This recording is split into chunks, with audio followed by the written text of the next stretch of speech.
بسم الله الرحمن الرحيم.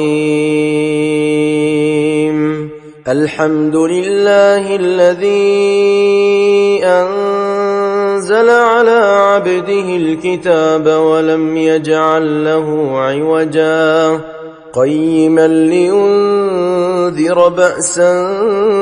شديدا من لدنه ويبشر المؤمنين الذين يعملون الصالحات أن لهم أجرا حسنا ماكثين فيه أبدا وينذر الذين قالوا اتخذ الله ولدا ما لهم به من علم ولا لآبائهم كبرت كلمة تخرج من أفواههم إن يقولون إلا كذبا فلعلك باخع نفسك على آثارهم إن لم يؤمنوا بهذا الحديث أسفا إنا جعلنا ما على الأرض زينة لها لنبلوهم أيهم أحسن عملا وإنا لجاعلون ما عليها صعيدا جرزا أم حسبت أن أصحاب الكهف والرقيم كانوا من آياتنا عجبا إذ أوى الفتية إلى الكهف فقالوا ربنا آتنا من لدنك رحمة وهيئ لنا من أمرنا رشدا فضربنا على آذانهم في الكهف سنين عددا ثم بعثناهم لنعلم أي الحزبين أحصى لما لبثوا أمدا نحن نقص عليك نبأهم بالحق إنهم فتية آمنوا بربهم وزدناهم هدى وربطنا على قلوبهم إذ قاموا فقالوا ربنا رب السماوات والأرض لن ندعو من دونه إلها لقد قلنا إذا شططا هؤلاء قومنا اتخذوا من دونه آلهة لولا يأتون عليهم بسلطان بين فمن أظلم ممن افترى على الله كذبا وإذ اعتزلتموهم وما يعبدون إلا الله فأووا إلى الكهف ينشر لكم ربكم من رحمته ويهيئ لكم من أمركم مرفقا وترى الشمس إذا طلعت تزاور عن كهفهم ذات اليمين وإذا غربت تقرضهم ذات الشمال وهم في فجوة منه ذلك من آيات الله من يهد الله فهو المهتد ومن يضلل فلن تجد له وليا مرشدا وتحسبهم أيقاظا وهم رقود ونقلبهم ذات اليمين وذات الشمال وكلبهم باسط ذراعيه بالوصيد لو اطلعت عليهم لوليت منهم فرارا ولملئت منهم رعبا وكذلك بعثناهم ليتساءلوا بينهم قال قائل منهم كم لبثتم قالوا لبثنا يوما أو بعض يوم قالوا ربكم أعلم بما لبثتم فابعثوا أحدكم بورقكم هذه إلى المدينة فلينظر أيها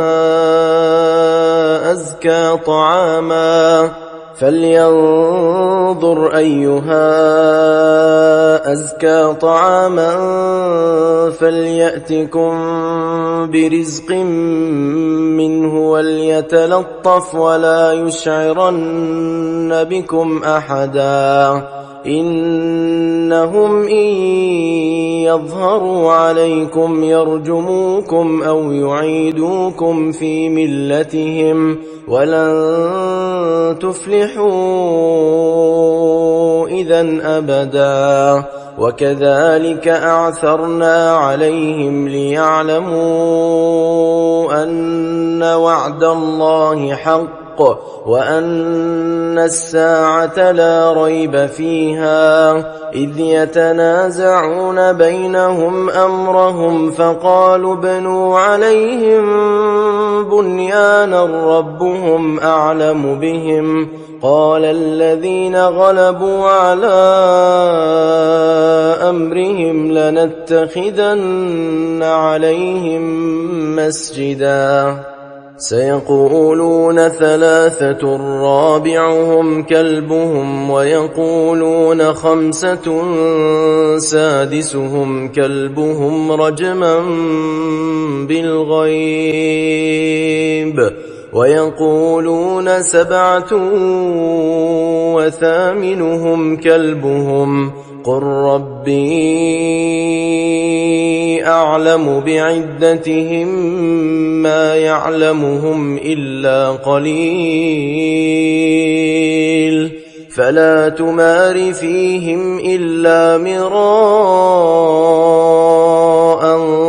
ظاهرا ولا تستفت فيهم منهم أحدا ولا تقولن لشيء إني فاعل ذلك غدا إلا أن يشاء الله واذكر ربك إذا نسيت وقل عسى أن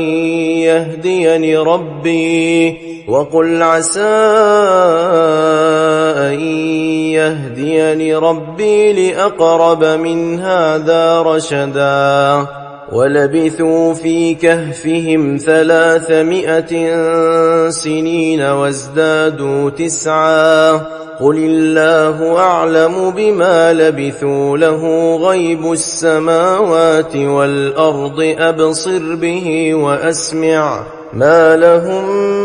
من دونه من ولي ولا يشرك في حكمه أحدا واتل ما أوحي إليك من كتاب ربك لا مبدل لكلماته ولن تجد من دونه ملتحدا واصبر نفسك مع الذين يدعون ربهم بالغداة والعشي يريدون وجهه ولا تعد عيناك عنهم تريد زينة الحياة الدنيا ولا تطع من أغفلنا قلبه عن ذكرنا واتبع هواه وكان أمره فرطا وقل الحق من ربكم فمن شاء فليؤمن ومن شاء فليكفر إنا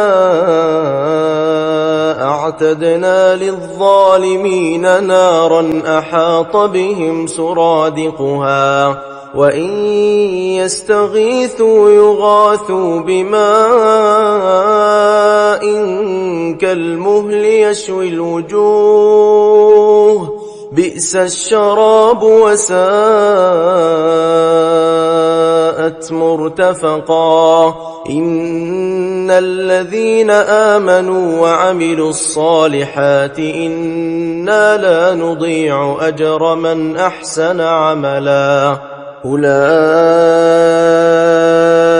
لهم جنات عدن تجري من تحتهم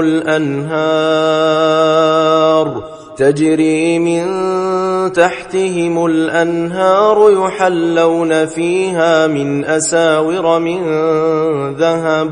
يحلون فيها من أساور من ذهب ويلبسون ثيابا خضرا من سندس واستبرق متكئين فيها على الأرائك نعم الثواب وحسنت مرتفقا واضرب لهم مثلا الرجلين جعلنا لأحدهما جنتين من أعناب وحففناهما بنخل وجعلنا بينهما زرعا كلتا الجنتين آتت أكلها ولم تظلم منه شيئا وفجرنا خلالهما نهرا وكان له ثمر فقال لصاحبه وهو يحاوره أنا أكثر منك مالا وأعز نفرا ودخل جنته وهو ظالم لنفسه قال ما أظن أن تبيد هذه أبدا وما أظن الساعة قائمة ولئن رددت إلى ربي لأجدن خيرا منها منقلبا قال له صاحبه وهو يحاوره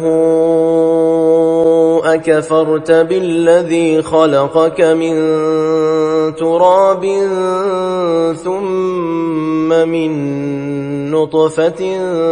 ثم سواك رجلا لكن هو الله ربي ولا أشرك بربي أحدا ولولا إذ دخلت جنتك قلت ما شاء الله لا قوة إلا بالله إن ترني أنا أقل منك مالا وولدا فعسى ربي أن يؤتيني خيرا من جنتك ويرسل عليها حسبانا من السماء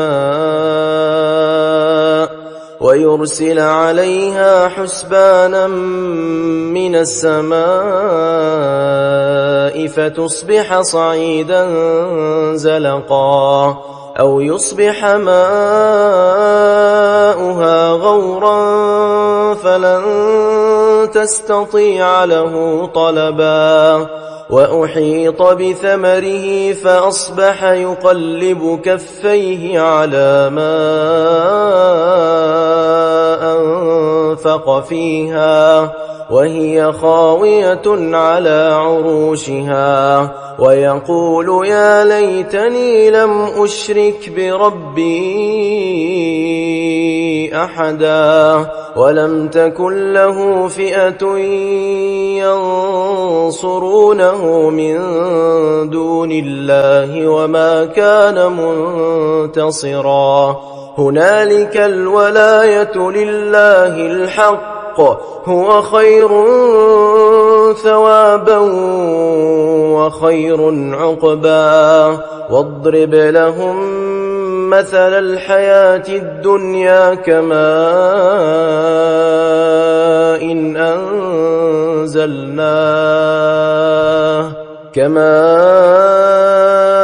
إن أنزلناه من السماء فاختلط به نبات الأرض فأصبح هشيما تذروه الرياح وكان الله على كل شيء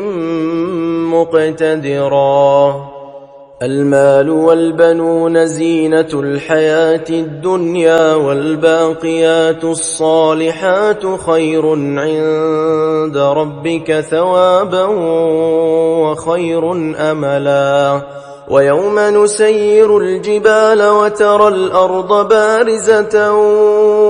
وحشرناهم فلم نغادر منهم أحدا وعرضوا على ربك صفا لقد جئتمونا كما خلقناكم أول مرة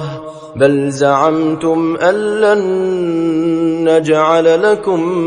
موعدا ووضع الكتاب فترى المجرمين مشفقين مما فيه ويقولون يا ويلتنا ما لهذا الكتاب لا يغادر صغيرة ولا كبيرة إلا أحصاها ووجدوا ما عملوا حاضرا ولا يظلم ربك أحدا وإذ قلنا للملائكة اسجدوا لآدم فسجدوا إلا إبليس كان من الجن ففسق عن أمر ربه أفتتخذونه وذريته أولياء من دوني وهم لكم عدو بئس للظالمين بدلا ما أشهدتهم خلق السماوات والأرض ولا خلق أنفسهم وما كنت متخذ المضلين عضدا ويوم يقول نادوا شركائي الذين زعمتم فدعوهم فلم يستجيبوا لهم وجعلنا بينهم موبقا ورأى المجرمون النار فظنوا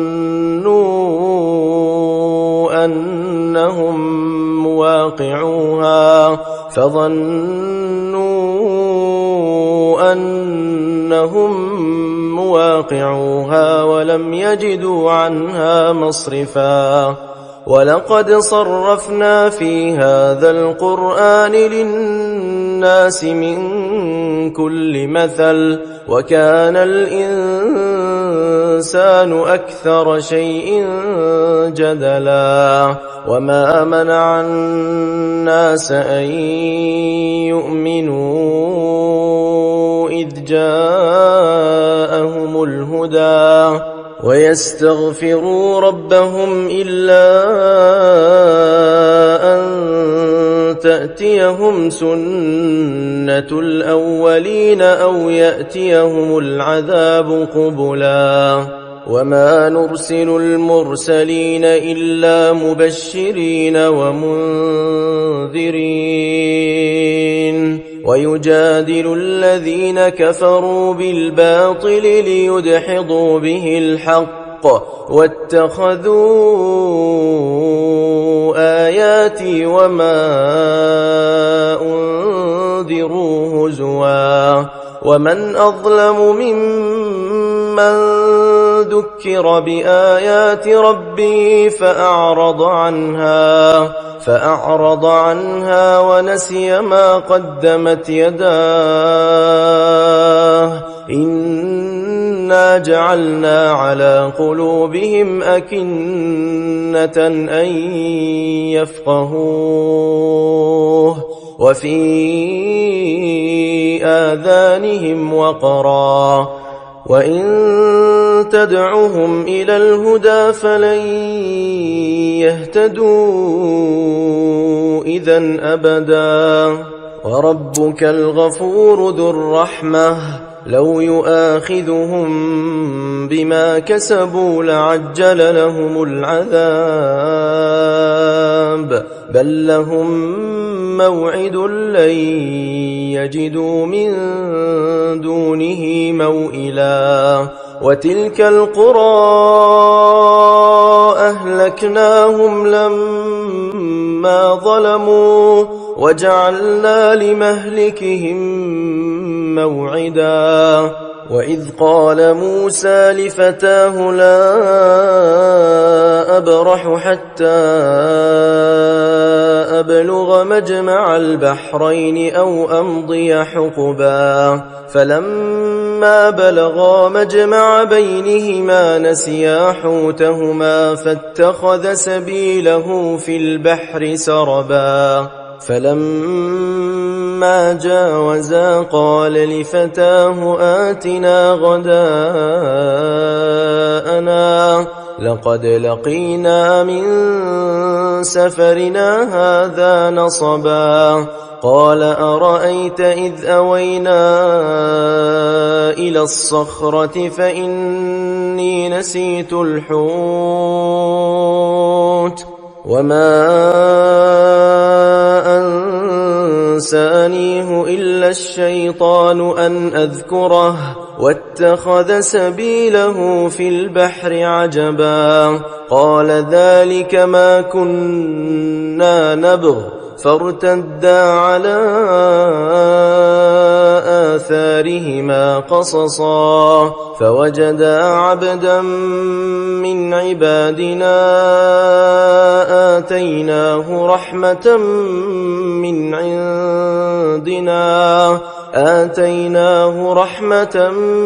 من عندنا وعلمناه من لدنا علما قال له موسى هل أتبعك على أن تعلمني مما علمت رشدا قال إنك لن تستطيع معي صبرا وكيف تصبر على ما لم تحط به خبرا قال ستجدني إن شاء الله صابرا ولا أعصي لك أمرا قال فإن اتبعتني فلا تسألني عن شيء حتى أحدث لك منه ذكرا فانطلقا حتى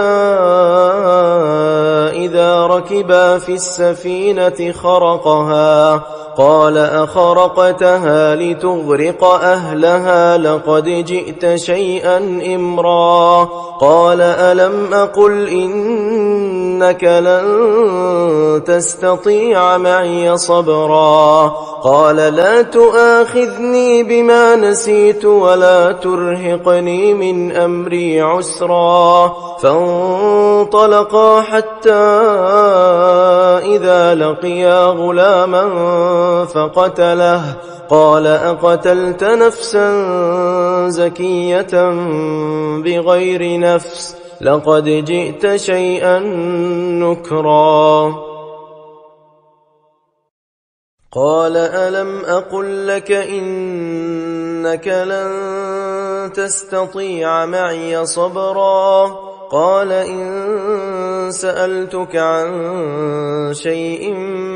بعدها فلا تصاحبني قد بلغت من لدني عذرا فانطلقا حتى إذا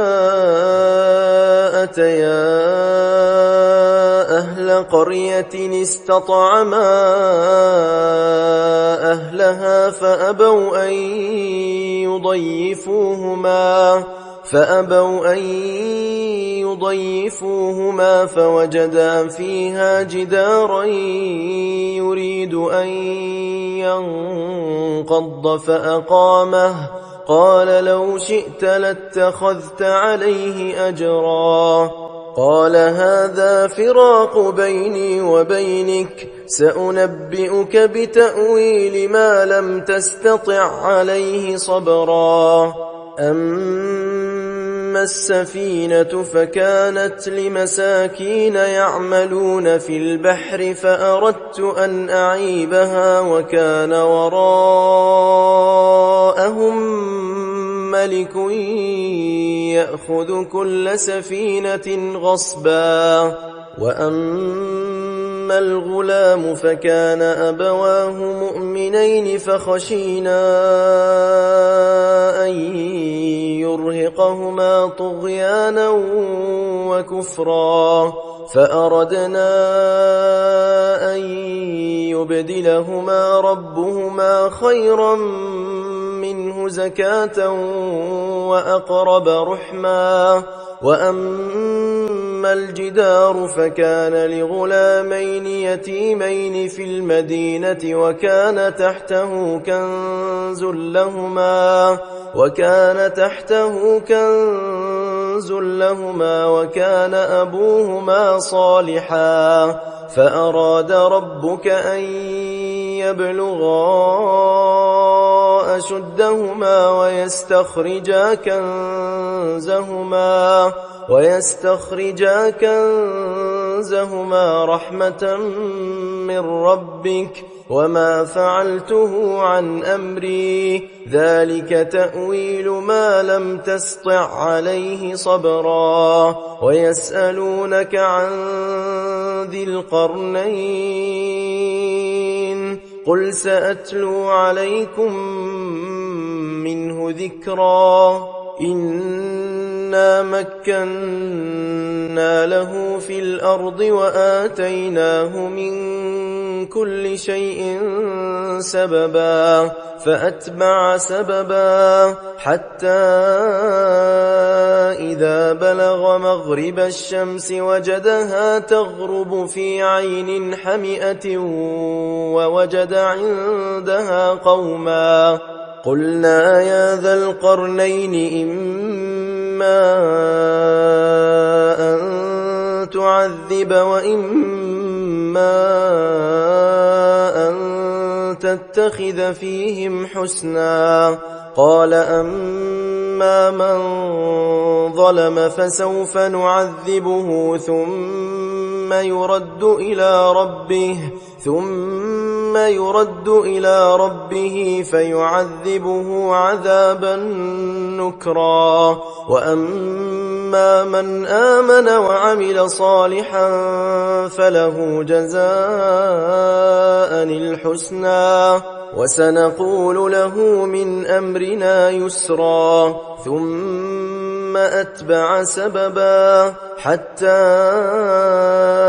إذا بلغ مطلع الشمس وجدها تطلع على قوم لم نجعل لهم من دونها سترا كذلك وقد أحطنا بما لديه خبرا ثم أتبع سببا حتى إذا بلغ بين السدين وجد من دونهما قوما لا يكادون يفقهون قولا قالوا يا ذا القرنين إن يأجوج ومأجوج مفسدون في الأرض فهل نجعل لك خرجا على أن تجعل بيننا وبينهم سدا قال ما مكني فيه ربي خير فأعينوني بقوة أجعل بينكم وبينهم ردما آتوني زبر الحديد حتى إذا ساوى بين الصدفين قال انفخوا حتى إذا جعله نارا قال آتوني أفرغ عليه قطرا فما استطاعوا أن يظهروه وما استطاعوا له نقبا قال هذا رحمة من ربي فإذا جاء وعد ربي جعله دكاء وكان وعد ربي حقا وتركنا بعضهم يومئذ يموج في بعض ونفخ في الصور فجمعناهم جمعا وعرضنا جهنم يومئذ للكافرين عرضا الذين كانت أعينهم في غطاء عن ذكري وكانوا لا يستطيعون سمعا أفحسب الذين كفروا أن يتخذوا عبادي من دوني أولياء إنا أعتدنا جهنم للكافرين نزلا قل هل ننبئكم